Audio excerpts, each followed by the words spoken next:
Question number 33 थोड़ा पढ़ने में बड़ा लग रहा है इसमें कुछ भी नहीं।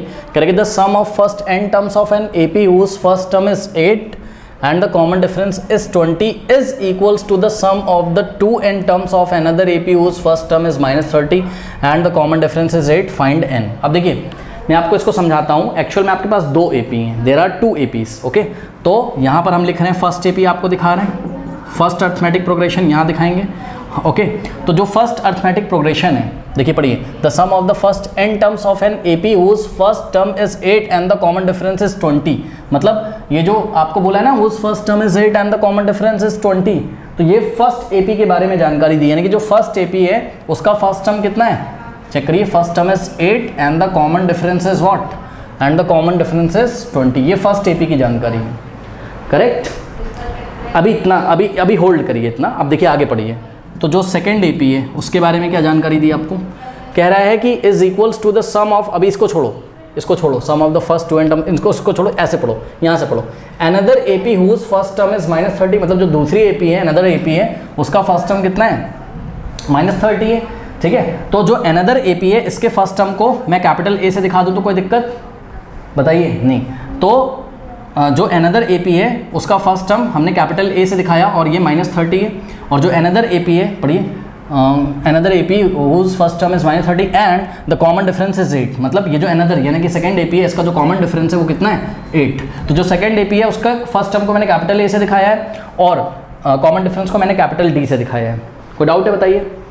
अब फिर से क्वेश्चन पढ़िए, आप क्या कह रहे हैं, कह रहा है कि the sum of the first n terms. अब देखिए बात समझिए। अब आप ऐसे पढ़ो, कैसे पढ़ो, the sum of first n terms, अब यहाँ से पढ़ो, इज इक्वल्स टू, बस इतना पढ़ो जहाँ मैं अंडरलाइन कर रहा हूँ, the sum of first n terms is equal to the sum of first 2n terms, ऐसे पढ़ लो। मतलब समझ में आया क्या, कि sum of first n terms किसका, पहली AP का फर्स्ट n टर्म्स का जो सम है, यानी कि ये जो फर्स्ट AP है इसका जो फर्स्ट n टर्म्स का सम है Sn, वो दूसरी AP के फर्स्ट 2n टर्म्स के सम के इक्वल है, यानी कि Sn और Sn is equals to what, S2n। What is this, this is sum of first n terms, sum of first n terms of first AP। और इस फर्स्ट AP की विशेषता क्या थी, इसकी कैरेक्टरिस्टिक क्या थी कि इस फर्स्ट AP का फर्स्ट टर्म कितना था, 8 और कॉमन डिफरेंस कितना था, 20। यानी कि Sn क्या है, sum of first n terms of AP of an AP whose first term is what, 8 and common difference is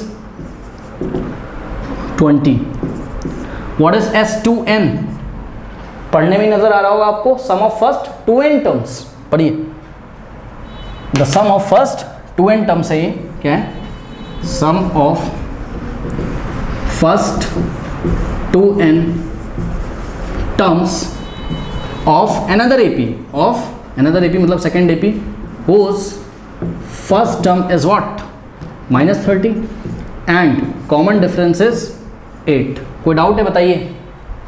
हाँ, अब क्वेश्चन पूरा पढ़ लीजिए, अब आपको समझ में आ जाएगा कि the sum of the first n terms of an AP, मतलब किसी AP के फर्स्ट n टर्म्स का सम जो है, और उस AP की विशेषता क्या है, उस first term is 8 and the common difference is 20 okay, जिसका फर्स्ट टर्म कितना है, 8 और कॉमन डिफरेंस कितना है, 20। तो इस AP का जो n टर्म्स का सम है वो अनदर AP के 2n, अनदर AP के first 2n terms, another AP के फर्स्ट 2n टर्म्स के सम के इक्वल है। और जो अनदर AP है उसका फर्स्ट टर्म कितना है, -30 और कॉमन डिफरेंस कितना है, 8। कोई डाउट है बताइए। अब देखिए आपको फॉर्मूला पता है, क्या फॉर्मूला पता है, Sn is equals to n/2 in the bracket 2a plus n-1 into d। ये फॉर्मूला आपको पता है। फाइंड n का वैल्यू आपको निकालना है, ठीक है, कोई बात नहीं, ठीक है।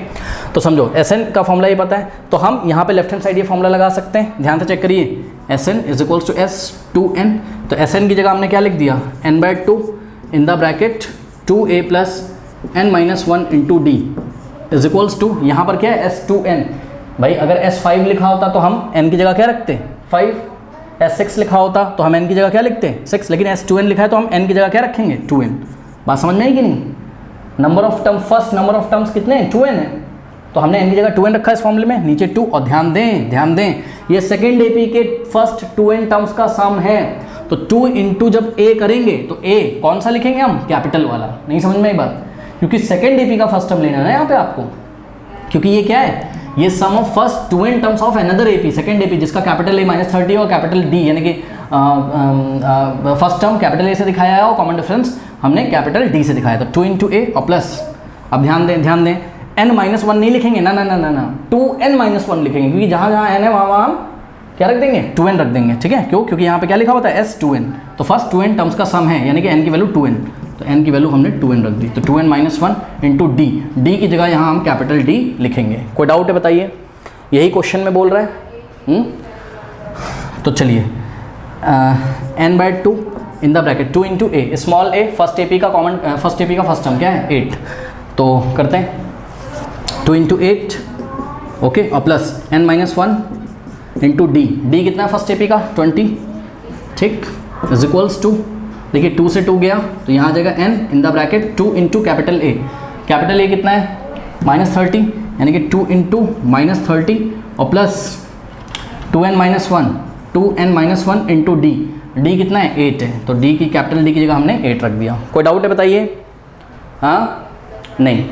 अब देखिए ध्यान से करिए, इस 20 को आप क्या लिख सकते हो, 2 इंटू 10 नहीं लिख सकते हो, तो इस 20 को मैंने क्या लिख दिया 2 इंटू 10। ऐसा क्यों लिखा, ताकि ये फर्स्ट टर्म में भी 2 और सेकेंड टर्म में भी 2 कॉमन आ जाए, तो 2 कॉमन ले लेते हैं, तो क्या हो जाएगा n/2 इंटू 2।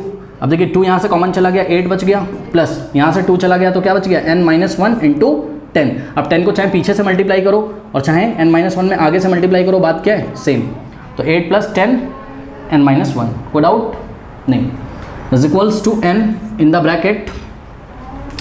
अब इसको थोड़ा सा हमको सॉल्व करना पड़ेगा, करना ही पड़ेगा, क्या कर लें, ठीक है। तो देखिए 2 इंटू -30 क्या होगा -60, और यहाँ पे 8 से मल्टीप्लाई करिए तो क्या हो जाएगा 8 इंटू 2, 8 2 16n और प्लस माइनस माइनस, तो 8 इंटू, अरे 8 को आगे लिख लो, 8 2 16n और 8 इंटू -1 -8, ऐसा कुछ हमारे पास आ गया। अब देखिए यहाँ 2 से 2 कैंसिल हो गया। अब बच्चे क्या करते हैं, हाँ बच्चे ध्यान से चेक करिए, बच्चे क्या करते हैं, बच्चे n से n को कैंसिल कर देते हैं, हो जाएगा, मुझे भी पता है, ठीक है, मतलब dividing by n both side अगर आप कर दो n से n कैंसिल हो जाएगा, लेकिन पता है आप n को कैंसिल मत करिए, शायद n में क्वाड्रेटिक इक्वेशन बन जाए और n की 2 वैल्यूज आ जाएं, शायद ऐसा हो जाए। बात समझ में आ रही कि नहीं आ रही है ना। तो देखते हैं कि n में क्वाड्रेटिक बनती है कि नहीं है, देखते हैं। चलिए इतना कॉपी कर लीजिए, पहले कर लिया, इसको हटा दें, तो इसको अब हम आगे सॉल्व करेंगे। तक आपने कॉपी कर लिया होगा। अब नेक्स्ट देखिए क्या हो जाएगा, क्वेश्चन मैंने हटा दिया यहाँ से, आपने नोट कर लिया होगा। तो n in the bracket 8 plus ये क्या लिखा हुआ है, चलो इसको मल्टीप्लाई कर लेते हैं ना, क्या हो जाएगा ये 10 इंटू n 10n और प्लस माइनस माइनस 10 इंटू 1, तो -10 आ जाएगा यहाँ, is equals to n in the bracket. अब ध्यान दें स्टूडेंट्स, -60 और -8 कितना हो जाएगा, -68 और 16n, तो ये हो जाएगा 16n और -68, करेक्ट, ऐसा कुछ हो गया हमारे पास, ओके।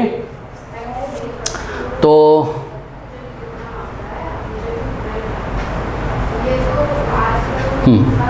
चलो अब यहाँ पे सॉल्व करते हैं, तो क्या हो जाएगा n इन द ब्रैकेट, देखिए 10n और देखिए 8 और -10 कितना होता है -2, 8 और -10 कितना होता है -2, okay, is equals to n। अब देखिए यहाँ से आप 2 कॉमन ले सकते हो, तो 2 अगर हमने बाहर ले लिया तो यहाँ 8n बच जाएगा और माइनस यहाँ क्या बच जाएगा 34, ऐसा हो जाएगा कि नहीं हो जाएगा बताइए, है ना भाई। 2 8 16 होता है और 2 इंटू 34 करोगे तो क्या आएगा 68।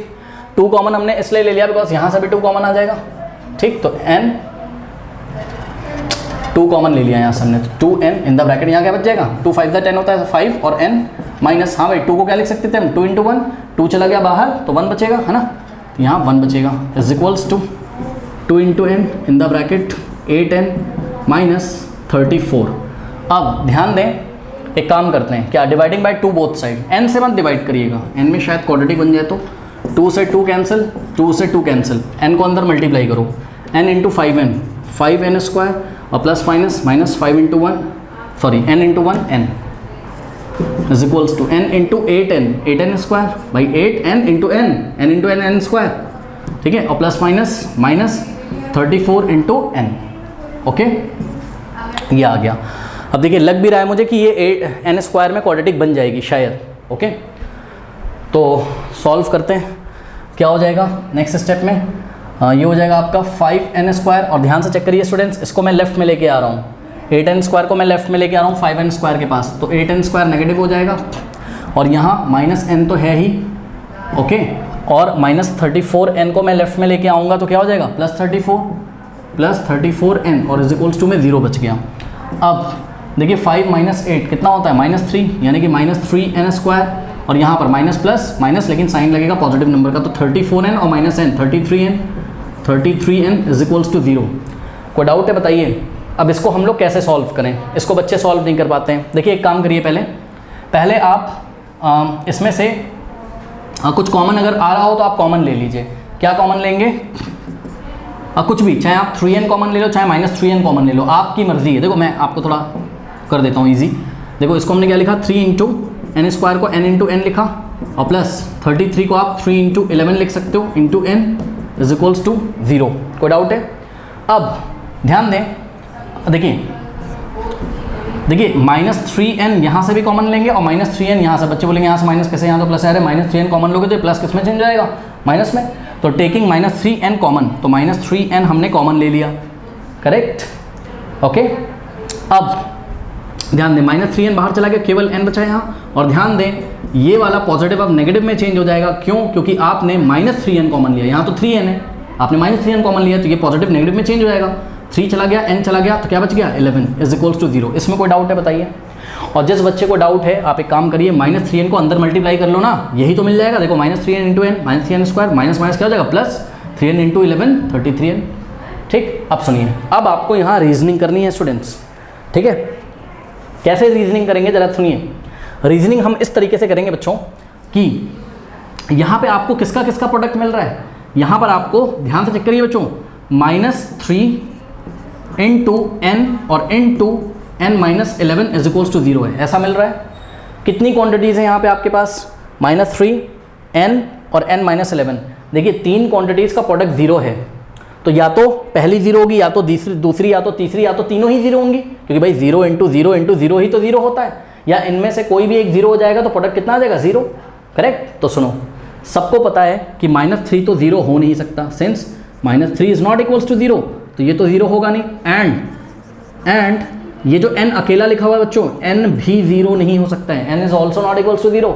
क्यों? क्योंकि समझिए जरा, देखिए उन्होंने आपको बोला था ना फाइंड स्मॉल n, अरे n कोई नंबर होगा, मतलब n हमेशा कैसा होता है, मैंने आपको बताया था n हमेशा पॉजिटिव इंटीजर होता है, या n हमेशा नेचुरल नंबर होता है, n 0 तो हो नहीं सकता, तो ये वाला n भी 0 नहीं हो सकता, तो ये पूरी क्वांटिटी 0 होनी पड़ेगी। यानी कि दिस इंप्लाइज व्हाट, कि n माइनस 11 को 0 होना पड़ेगा। इस पूरे प्रोडक्ट को 0 करने के लिए इसको 0 होना पड़ेगा, n माइनस 11 को। बात समझ में? अब तो हो गया इजी, ठीक है। नेक्स्ट स्टेप में आप देख सकते हैं, यहाँ से हम ब्रैकेट हटा दें, कोई फर्क नहीं पड़ता, -11 को राइट में भेज दीजिए, तो n is equals to 0 plus 11 हो जाएगा, तो n की वैल्यू क्या आ गई, 11। ओके, तो फाइनल हम आंसर क्या लिखेंगे, the required value of n is 11। ठीक है, तो सिंपल है, इस तरीके से सॉल्व करेंगे, n से n को काटिएगा नहीं, है ना, क्योंकि कभी कभी क्या होता है, मान लीजिए n की 2 वैल्यूज आ जाती हैं और दोनों पॉजिटिव होती हैं, क्वाड्रेटिक इक्वेशन बनता, करेक्ट। यहाँ पे भी क्वाड्रेटिक इक्वेशन बना है स्टूडेंट्स, चेक करिए, देखिए 3n स्क्वायर है, मतलब -3n स्क्वायर और प्लस 33n है, यहाँ भी n में क्वाड्रेटिक है, और n की 2 वैल्यूज आई हैं। आप देखिए भाई, जब हमने यहाँ रीजनिंग करी तो या तो -3 0 होगा, तो ये तो 0 हो नहीं सकता, या तो n 0 होगा, तो हमने बोला हाँ भाई n 0 हो सकता था, n 0 हो सकता था। अगर ये कोई नॉर्मल क्वेश्चन होता तो n 0 हम ले लेते, लेकिन ये आपका AP का क्वेश्चन है, और AP में आपने पढ़ा है कि जो n होता है वो कभी भी 0 नहीं होता है, नेगेटिव नहीं होता है, फ्रैक्शन भी नहीं होता है, इसलिए n की वैल्यू 0 आई है, लेकिन मैं n को 0 लिया नहीं मैंने। तो आपने देखा n की 2 वैल्यू आई हैं एक्चुअल में, n इज इक्वल्स टू 0 भी आया है, n इज इक्वल्स टू 11 भी आया है, 11 को एक्सेप्ट कर लिया, 0 को छोड़ दिया, क्योंकि n हमेशा कैसा होता है, पॉजिटिव इंटीजर या नेचुरल नंबर होता है। ओके, तो the required value of n is 11। Okay, तो स्टूडेंट्स